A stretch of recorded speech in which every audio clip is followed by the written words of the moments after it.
Hi. తన గొయ్యి తనే తవ్వుకున్న రాజీవ్. ఎందుకన్నాను?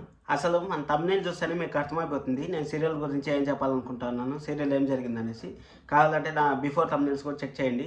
నా పేరు కిరణ్. ఇప్పుడు మనం మాట్లాడుకుంటున్నాం 'గుప్పెడంత మనసు' సీరియల్. ఈరోజు సీరియల్ 3 పార్ట్లుగా డివైడ్ చేస్తున్నాను. ఫస్ట్ ఏం జరిగింది, సెకండ్ ఏం జరిగింది, థర్డ్ ఏం జరిగింది అనేసి. ఈ 3 పార్ట్‌లో మనము ఒక్కొక్క నిమిషం డిస్కషన్ చేసుకుంటే సరిపోతుంది. సీరియల్ ఏం జరుగుతుందో మీకు తెలుస్తుంది. వీడియోని ఫుల్ వరకు చూడండి, ఇంట్రెస్ట్‌గా ఉంటుంది. అలాగే మన ఛానల్ వాళ్ళు కొత్తగా చూస్తుంటే సబ్స్క్రైబ్ చేసుకోండి, లైక్ చేసి వీడియోని చూడండి.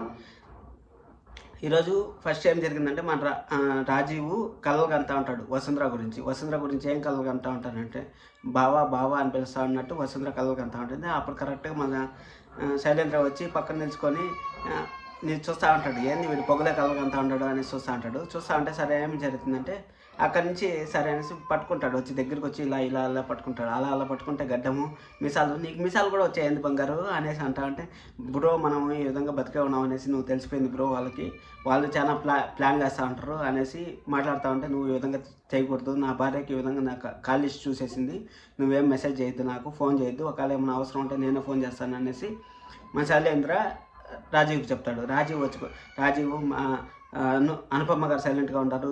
మా బాబాయ్ ఏం చేయట్లేదు, మీ మనో జైల్లో ఉన్నాడు, వసుంధర నిస్సహాయంగా ఉంది అనేసి నువ్వు ఓవర్ యాక్షన్ ప్లాన్ చేయొద్దంటే ఇదేదో బాగుంది ప్లాన్, నేను నా మరతలు మామూలుగానే చూస్తాను, ఇప్పుడు ఈ ప్లానింగ్గా బాగా వర్కౌట్ అవుతుంది అనేసి ఏం చేస్తాడంటే డైరెక్ట్ కిడ్నాప్ చేసేకి వెళ్ళిపోతాడు వసుంధరాని. అక్కడ అది సెకండ్ పార్ట్గా నేను చెప్తాను, ఇక్కడ నుంచి సెకండ్ పార్ట్ అనుకోండి. సరే అనేసి డైరెక్ట్ కిడ్నాప్ చేసేకెళ్ళిపోతాడు. కిడ్నాప్ చేసేసినట్టు మనం అనుకుంటాము. అప్పుడు ఫ్లాష్ బ్యాక్ ఊరికే కళ్ళలాగా చూపిస్తారు, కిడ్నాప్ చేసేసినట్టు.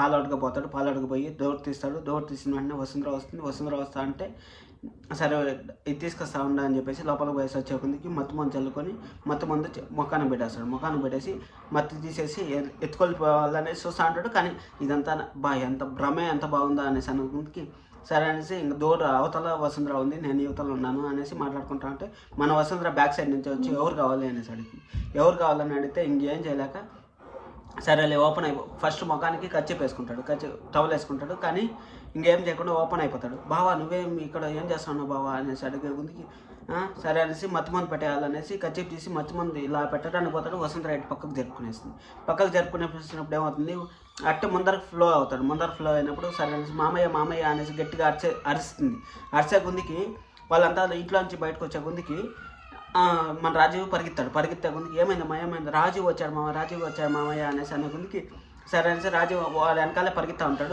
ఉండే కొద్దికి వాడు అక్కడ పోయి దాక్కునేస్తాడు. సరే లేడమ్మా ఎవరు లేరమ్మా అనేసి అంటే నేను చూశాను మామయ్య రాజీవ్ నిజంగానే వచ్చాడు, కావాలంటే ఈ పాలకాన్ని చూడండి అనేసి అంటారు. సరే అనేసి అక్కడ అది అయిపోయిన తర్వాత సరే అనేసి ఇంకా మనం బయటికి రావాలంటే ఖచ్చితంగా రాజు బతుకుంటాను, మనం నిరూపించాలి, ఏదో ఒకటి చేసి మనం నిరూపించాలనేసి మన వాళ్ళ అమ్మంటుంది అనుపమ్మ గారు అంటారు. అనుపమ్మ గారు అంటే అప్పుడు మన మహేంద్ర కలెక్ట్ చేసుకొని ఏ విధంగా ఇప్పుడైనా కొడుకు నోరారా తీపిగా చెప్పొచ్చు కదా, ఎందుకు కొడుకు అని అంత దూరం పెడతావు అనేసి మన మహేందర్ గారు అడుగుతారు. అడిగిన తర్వాత సరే మామయ్య మనం ఒకతానికి వెళ్ళాలంటే ఎక్కడికమ్మా అంటే చెప్తాను రాడు మామయ్య అనేసి పోలీస్ స్టేషన్కి తీసుకెళ్ళి అక్కడ మనో గారిని అక్కడ ఇప్పటి నుంచి థర్డ్ పార్ట్ మాట్లాడుకుంటాం. థర్డ్ పార్ట్లో ఏం జరిగిందంటే ఇప్పుడు పోలీస్ స్టేషన్ పోతారు కదా, పోలీసు వాళ్ళు ఏమైనా డబ్బులు ఇచ్చారో ఏమో తెలియదు శైలేంద్ర, ఎప్పుడు చూసినా పోలీసు వాళ్ళు తప్పుగానే మాట్లాడుతూ ఉంటారు. సాక్ష్యాలు అంతా ఉన్నాయి, శిక్ష పడుతుంది, ఇంకా నెక్స్ట్ హైరింగ్లో శిక్ష పడిపోతుంది, మీరు ఎందుకు ఇది చేసుకుందాం అనుకుంటా ఉంటారు, మేనేజ్ చేద్దాం అనుకుంటా ఉంటారు, మీలాగా ఎంతోమంది మేనేజ్ చేసుకోవాలనేసి ఇప్పుడు మేనేజ్ చేసుకోలేక ఎంతో ఇబ్బంది పడుతూ ఉంటారు. అందుకోసం ఇప్పుడే మీరు ఒప్పుకున్నారంటే శిక్ష తగ్గిస్తామా అనేసి చెప్తా ఉంటారు. సరే అనేసి అది అయిపోయిన తర్వాత నాకు తెలుసు నేను ఎలా చేయాలో, నేను మనతో మాట్లాడాలనేసి మనని బయటికి తీసుకెళ్ళి ఒక సీక్రెట్ రూమ్లో పిలిచిపోయి మాట్లాడుతూ ఉంటారు వీళ్ళు ముగ్గురు.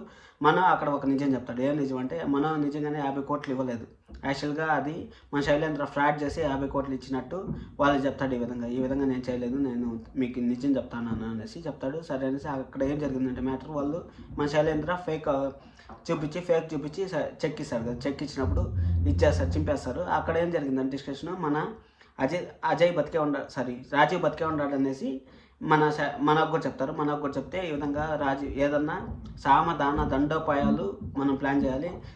సామ అంటే మనం కూర్చో మాట్లాడితే తెగేలాగా లేదు, గిఫ్టెడ్ ఏమన్నా చేయాలంటే, గిఫ్టెడ్ అంటే మన శైలేంద్రకి ఏమి ఇష్టం గిఫ్టెడ్ అంటే MD4 సిస్టమ్ అంటే మనము 50 లక్షలు అప్పు చేసినాం అనేసి చెప్తా ఉంటారు కదా, ఆ విధంగా తీసుకొని అక్కడి నుంచి ముందుకు తీసుకెళ్తే అప్పుడు శైలేంద్రని MD పోస్ట్లో కూర్చోబెట్టినా అంటే ఆ 50 లక్షలు తిరిగి ఇవ్వాలి కదా, తిరిగిస్తేనే నేను జైల్లో ఉంటాను అనేసి నోటీస్ పంపిస్తాను. అప్పుడు మన శైలేంద్ర దారికి వస్తాను అనేసి ఇంక శైలేంద్రని MD చేసి ఆ విధంగా చేయాలని చూస్తూ ఉంటారు.